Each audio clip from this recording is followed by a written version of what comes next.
Halo semuanya, welcome back to my YouTube channel Crypto Newbie Analyst bersama saya Chandra. Per hari ini kita bakalan ngebahas tentang pergerakan harga Bitcoin atau quick update tentang harga Bitcoin. Tapi sebelum masuk ke inti materinya, kita bakalan bahas dulu dari market cap keseluruhan cryptocurrency per hari ini, yang dimana market cap cryptocurrency per hari ini mengalami penurunan sekitaran 1,75%, yang dimana market cap per hari ini berada di 1,3 triliun ya, yang dimana kalau misalnya kita ngelihat dari top 10 atau top cryptocurrency ya, per hari ini Solana mengalami penurunan sekitaran 9,84%, mengingat Solana sudah pump besar-besaran ya di minggu kemarin.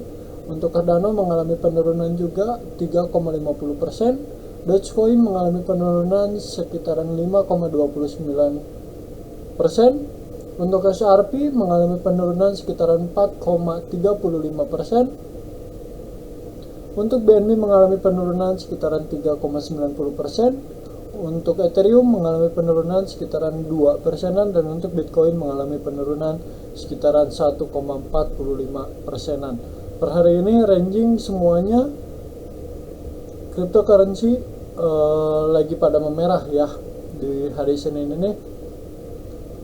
Tapi posisi harga Bitcoin masih belum terlalu jauh jatuhnya, jadi masih tetap berada di posisi channelnya.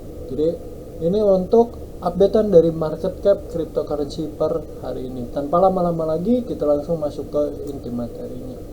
Oke, kalau misalnya kita ngelihat dari posisi time frame daily, posisi market Bitcoin per hari ini ya mengalami rejection yang cukup signifikan juga. Kenapa cukup signifikan? Karena kalau misalnya kita ngelihat di posisi ini ya, posisi close candle per hari kemarin itu di sini cukup memungkinkan bahwasannya si posisi seller di sini sudah mendominasi, atau posisi seller di area posisi 21.400 sampai 21.500 di sini adalah posisi order block sell yang cukup kuat, atau bisa disebut sebagai posisi major resistance.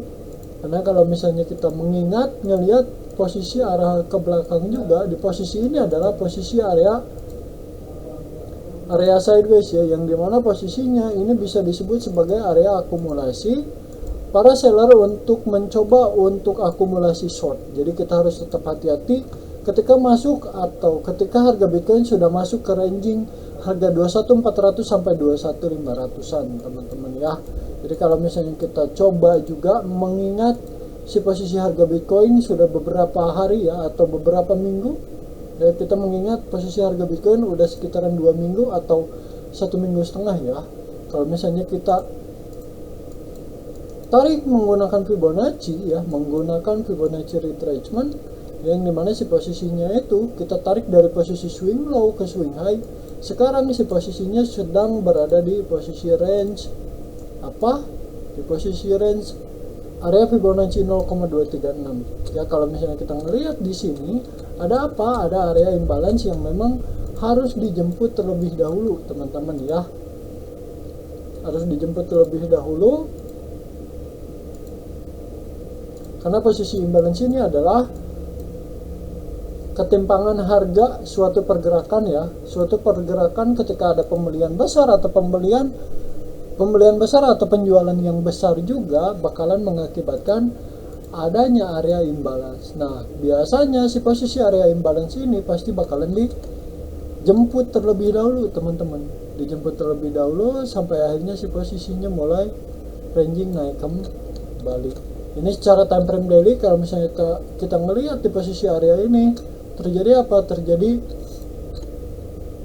sell off ya, atau si posisi market di sini reject dengan signifikan ya. Karena kalau misalnya kita melihat di sini ada yang namanya bearish engulfing ya, menandakan si posisinya di sini ada rejection yang sangat kuat dari para seller, atau sebagai reaksi dari para seller bahwasanya di area sini adalah posisi area kuat ya, atau bisa disebut sebagai posisi major resistance untuk Bitcoin. Kalau misalnya kita ngelihat dari time frame daily-nya, coba kita bakalan ngelihat dari time frame 4 jam ya. kita bakalan ngelihat dari time frame 4 jam, dan kita juga bakalan update dari time frame 1 jam ya. Kalau misalnya kita ngelihat di posisi area ini adalah, atau ada posisi area imbalance yang belum ditembus, sekaligus ini adalah posisi area demand zone untuk Bitcoin ya, atau bisa disebut sebagai pertahanan untuk Bitcoin terakhir berada di kisaran 20.100 ya, 20.170 sampai 20 ribuan pas lah ya. Di area sini adalah posisi area demandnya, posisi untuk Bitcoin. Kalau misalkan skenario sekarang memang si posisinya kan, kalau misalnya kita tarik aja, si posisinya masih tertahan ya, si posisinya masih tertahan. Kalau misalnya kita ambil dari posisi swing low yang ini ke swing high, posisi area pullbacknya di sini sudah menyentuh area 0,5 yang dimana ini sebagai area golden ratio, berarti si posisi market masih berada di harga premium teman-teman.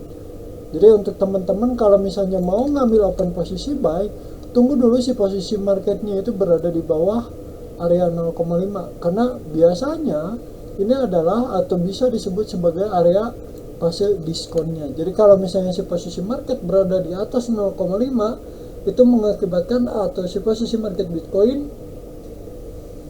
dalam posisi market yang premium, atau tidak bagus untuk kita mengambil area posisi long di area range ini 382, 236 sama area Fibonacci 0-nya. Di sini kurang bijak sebenarnya, karena kalau misalnya kita hitung menggunakan risk and ratio ya, risk ratio atau risk and reward ya, secara tidak langsung teman-teman dipaksa untuk mengambil area apa? Area yang ada di sini teman-teman. Berarti kalau misalnya kita ngambil di area sini ya, berarti potensi untuk naiknya itu berada di kisaran 3,53%, tapi ke bawahnya sekitaran 2,42%. Kalau misalnya kita ngelihat dari posisi risk and reward di sini kurang bagus teman-teman ya. Jadi saran dari saya, kalau misalkan teman-teman mau ngambil atau masuk ngambil open posisi long, mendingan kita bisa ngantri di area sini. Jadi si posisinya ada pembentukan area internal yang baru di area sini, terus dia baru bisa pumping melanjutkan naik ke atas. Apakah si posisinya nanti bakalan berhasil break ya, bakalan berhasil break dari titik ini? Berarti kalau misalnya dia berhasil break dan membuat pattern continuation, next target untuk Bitcoin itu ada di mana? Next target untuk Bitcoin itu berada di kisaran 22.300 sampai 22.200-an. Mengingat di area sini juga ada area posisi imbalance yang memang harus diseimbangkan terlebih dahulu oleh para market maker. Jadi sebenarnya kalau misalnya kita ngelihat dari posisi pergerakan harga Bitcoin masih belum kemana-mana ya, si posisinya masih ranging sideways, cenderung sideways ya, dan kenaikannya ini sebagai kenaikannya ini bisa disebut sebagai bull trap lah ya, untuk opini saya pribadi sebenarnya. Jadi untuk teman-teman, apapun keputusan kalian ketika kalian berada di market itu adalah keputusan kalian sendiri ya. Jadi teman-teman harus memikirkan secara tidak langsung bagaimana risk and rewardnya, berapa risknya, rewardnya berapa. Kalau misalnya dari perhitungannya sudah bagus, dari perhitungannya sudah menguntungkan, kita boleh ngambil posisi long. Asalkan teman-teman harus berani untuk Harus berani untuk floating loss sampai si posisinya itu menyentuh kembali ke kisaran 20.200-an ya, sampai 20.300, baru mungkin di area sini ketika si posisinya itu penurunannya korektif dan naik impulsif, akan saya perbandingkan untuk ngambil posisi long ketika dia mulai korektif lagi, mengejar area atau testing dulu area demand yang baru, apakah kuat atau tidak. Kalau misalnya kuat, berarti si posisi market bakalan lanjut untuk naik ke atas ya. Jadi sebenarnya untuk posisi price action tentang harga Bitcoin, si posisinya masih belum kemana-mana ya. Kalau misalnya kita melihat dari posisi data per hari kemarin, si posisi market Bitcoin itu sebenarnya terbentuk yang namanya bull